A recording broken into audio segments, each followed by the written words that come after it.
Bismillah. If you are a person of faith, you would wonder how many gods are there, and if God can have different forms.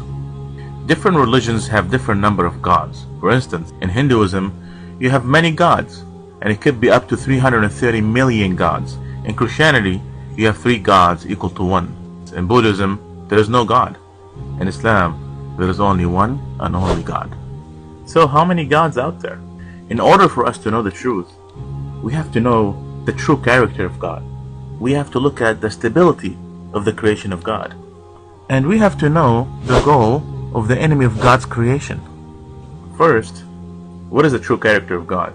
If you look at any English dictionary, it would tell you the definition of God is the perfect being, the all-powerful, the all-seeing, the all-wise. Now imagine this scenario where you have 2 gods, God number 1 and God number 2. Can God number 1 keep a secret from God number 2? If God number 1 cannot keep a secret from God number 2, then he is not a powerful God. And if God number 2 cannot know the secret of God number 1, then he is not an all-knowing God. So, can there be more than one perfect God? Didn't Allah subhanahu wa ta'ala say in the Quran, قُلْ هُوَ اللَّهُ أَحَدٌ, say Allah is one? Didn't Jesus, peace be upon him, say it in the Bible when he was asked about the greatest commandment, O Israel, the Lord is our God, the Lord is one?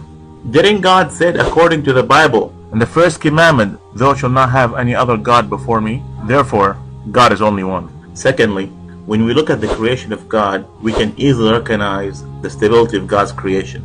The universe is stable because it's governed by a set of laws. The laws of gravity, the laws of rotational motion, and the laws of biology. لو كان فيهما آلهة إلا الله لفسدتا. If there was more than one God, there will be total destruction, no stability. And you think there is more than one God? The next question, can God have different forms? Can God be a human and a spirit and God at the same time? To answer that, how can you be limited and unlimited in the same time? How can you be all-knowing and have limited knowledge in the same time? How can you be finite and infinite in the same time? How can you be a square and a circle in the same time?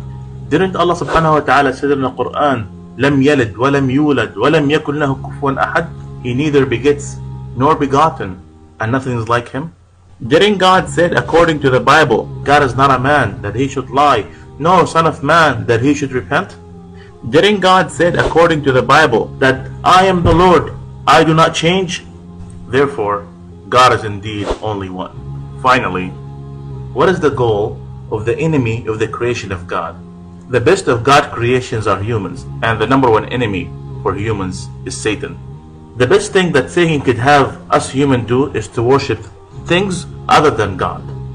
This is an invitation for us not to worship Muhammad, nor Jesus, nor Moses, peace be upon all of them. But this is an invitation to worship Allah subhanahu wa ta'ala, the creator of all. قُلْ يَا أَهْلَ الْكِتَابِ تعالوا إلى كلمة سواء بيننا وبينكم ألا نعبد إلا الله ولا نشرك به شيئا ولا يتخذ بعضنا بعضا أربابا من دون الله فإن تولوا فقولوا اشهدوا بأننا مسلمون. Say, O people of the book, O Jews and Christians, let's come in good terms, in which that we worship nobody except for God, the creator of all, and we don't associate anybody with God. And if they refused, witness that we are indeed Muslims. This is an invitation for you to submit to the one and only. This is an invitation for you to become a Muslim. If you have questions about Islam, ask a Muslim. Please like us on our Facebook page.